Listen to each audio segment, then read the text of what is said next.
Hello everyone and welcome back to the XRP Insider channel. As with you always, this is Rich doing another video today on XRP, so I hope you're all having a wonderful day today. Wherever you are in this great world, we're going to talk about XRP. And I gotta start with this SEC delay spot, XRP ETF, submitted by 21 shares. I honestly think they're delaying these ETFs until the judge makes her decision, till the case is completely wrapped up. But let's wait and see where this goes. From here, speculation alert, there are unconfirmed reports that Ripple may have secretly acquired Circle, the issuer of USDC. This is all speculation and hype. I keep seeing people saying they bought Circle behind the scenes until Brad comes out with an announcement. It hasn't happened yet. That's the way I look at it. So many people are hyping this up. Right now, the deal got done yesterday before midnight. No, it didn't, because if it did, I think the XRP chart would reflect that news. Here's how Ripple could become one of the largest holders of US Treasuries. So Ripple could become one of the largest holders of US Treasuries. Ripple owns major stablecoin RLUSD, and if it ends up owning USDC, it would need to back them with large amounts of US government debt. Just like Tether and Circle, the government debt. They keep hyping it up like it's the most valuable thing in the world, Everybody wants that US debt. It's like, why would you want to own the US debt? Especially now at a time where I think they're going to tokenize the debt. I think that's the path we're already on. But Ripple could end up owning a lot of US debt if they acquire Circle. And this comes from Bill Morgan. He talks about that loophole for USDT, so terrorists, cartels, and criminals will access funding more easily through a newly expanded loophole. For offshore issuers like Tether stablecoins have been called the new kingpin of illicit crypto activity and can make it easier to finance terrorism, evade sanctions, and pay criminals. The bill should prevent offshore companies like Tether, with this track record of facilitating criminal activity, from evading regulations imposed on US companies. But the most recent draft would allow a company to issue a stablecoin offshore and avoid the bill's minimal rules while still allowing these foreign stablecoins like Tether to be traded on decentralized exchanges in the United States. I think that needs to get taken out of there. Tether should not get a free pass in the United States. If they can't pass EMA, then they should be done in the US as well. If they can't pass an audit, they are risky to begin with. It's only a matter of time until Tether comes crashing down, and that's why I don't see a place for it in the United States. This comes from Eleanor Tourette. Vote on the motion to proceed to debate the Genius Act, scheduled for tomorrow today, actually at 11:30 a.m. So by the time this video goes live, they may have already either voted that bill in or voted it down. Once again, I'm hoping this gets passed. This would push innovation ahead in the United States. America must lead in digital assets, says Cynthia Loomis. So here's what I see with this lady, and she's a travesty. First of all, she's Bitcoin only. We all know that she owns Bitcoin and she only cares about her own bags, but in public, she pushes digital assets. Why is that? Because if she came out as Bitcoin only, most likely she would be removed from her position as far as crypto goes. In other words, they would move her away from crypto as far as they can, because everybody wants a level playing field. We have a handful of people in Washington that don't want a level playing field. She's one of them. Lutnick is another. Bo Hines, I believe, is another Bitcoin maxi. And if you got these people out of there, I think things would move quicker. Because I am sure behind the scenes, she tried to slow down this stablecoin bill. The reason I say that is because this stablecoin bill does not help Bitcoin at all. In fact, it would weaken the idea of Bitcoin, because now the US would be on the path to the digital dollar once we get a gold back. Digital dollar, or a digital dollar backed by some actual value that changes everything for Bitcoin, because we already know Bitcoin is backed by nothing but unicorns and dreams.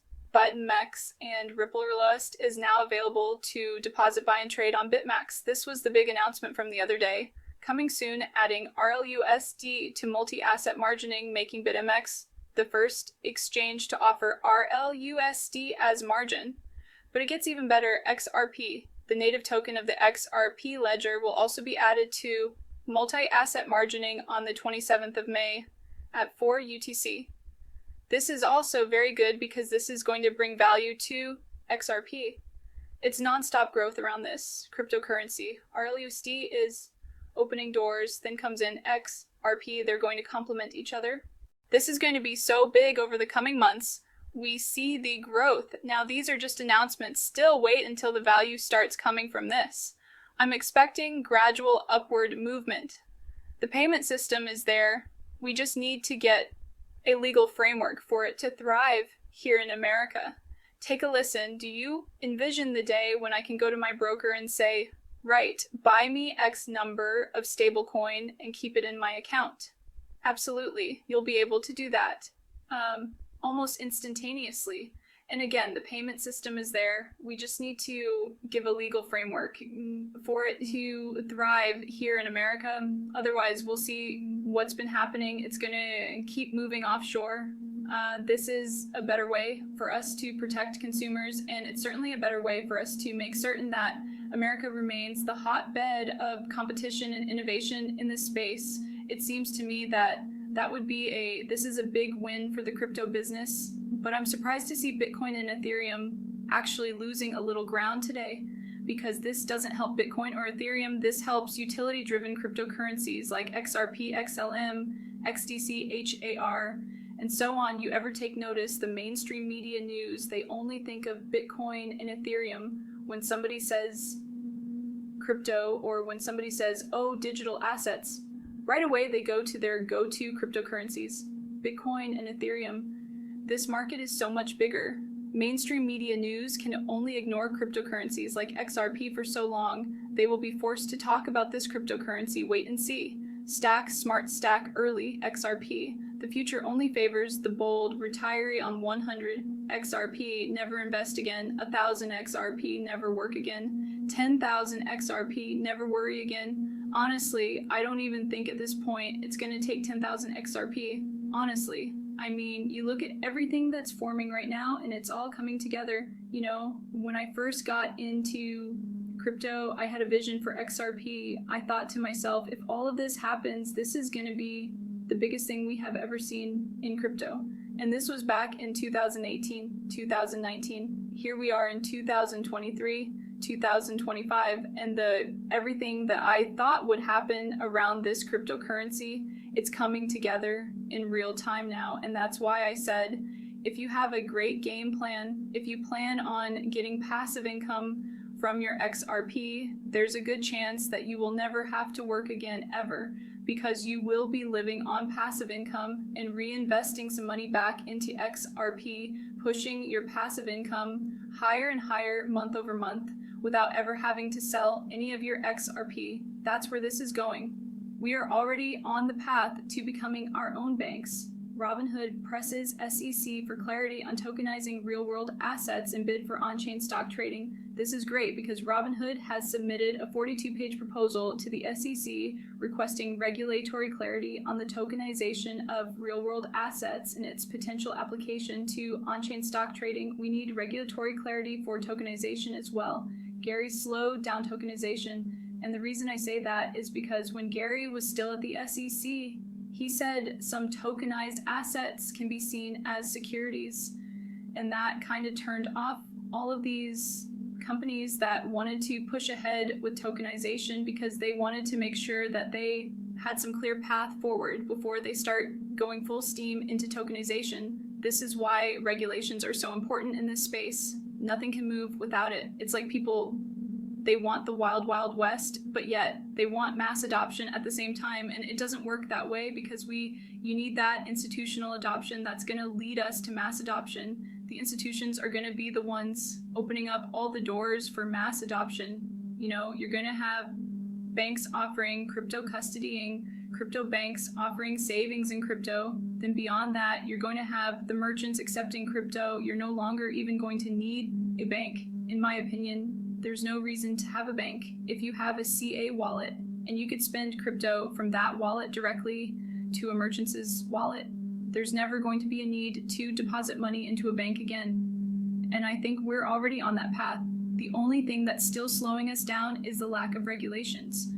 Ripple CTO explains Bitcoin price spread on Coinbase. So here's what David Schwartz said. Bitcoin is currently $103,500. If you want to buy on Coinbase, they charge $104,500. If you want to sell, it's $101,950 Bitcoin swings over $5,000 in volatile session. The complaint came as Bitcoin briefly surged to 107,000, then plunged to 102,000, triggering confusion and frustration among retail users. The post quickly gained attention, prompting Schwartz to step in and clarify. So there's David Schwartz helping out the Bitcoin maxis understand what's going on with Bitcoin. Are you placing offers on their order books? Are you using them as a broker to buy and sell? His point is Coinbase operates in two modes: as an exchange with a visible order book and as a brokerage service with built-in spreads and fees. Users may pay more when using the broker route for speed and simplicity, but it comes at a higher cost compared to placing direct market orders. So it's like you have to understand what kind of trades you're making when you're making trades on Coinbase. And he goes on to say that he drew praise for helping users understand how different transaction methods affect pricing in volatile markets. Those spreads can widen significantly, as seen during Bitcoin's rapid ups and downs. David understands Bitcoin because David created Bitcoin. And when the Bitcoin maxes finally come to terms with that, they will understand that they're holding the beta test coin and we are holding the actual Bitcoin when we hold XRP. But we are at a time now where we're going to start to see crypto really break out. I'm expecting Coinbase to have a lot of outages as that happens. This is the one thing I always hated about Coinbase and why I don't use Coinbase. There's better options out there. Uphold, in my opinion, is better than Coinbase, but the fees are higher on Uphold. You know, you have to figure out how you're going to sell your crypto. If you're going to sell some of your crypto, because I could only give you so many options, and some people would argue those options, I could say Coinbase is great and people would say it absolutely sucks. I could say Uphold's great and people would say it absolutely sucks. I say it like this: if you go and you look at both and you look at the fees, then you can make a better decision for yourself. Because I had people ask me what exchange I would sell on if I was going to sell some of my crypto. Most likely I'm going to end up selling some of it off on Maxi a little bit, might get sold on Uphold. But other than that, I don't think I'm going to be selling a whole lot of crypto in this run because there's too many options opening up now. Even Flare is gaining traction now as far as passive income.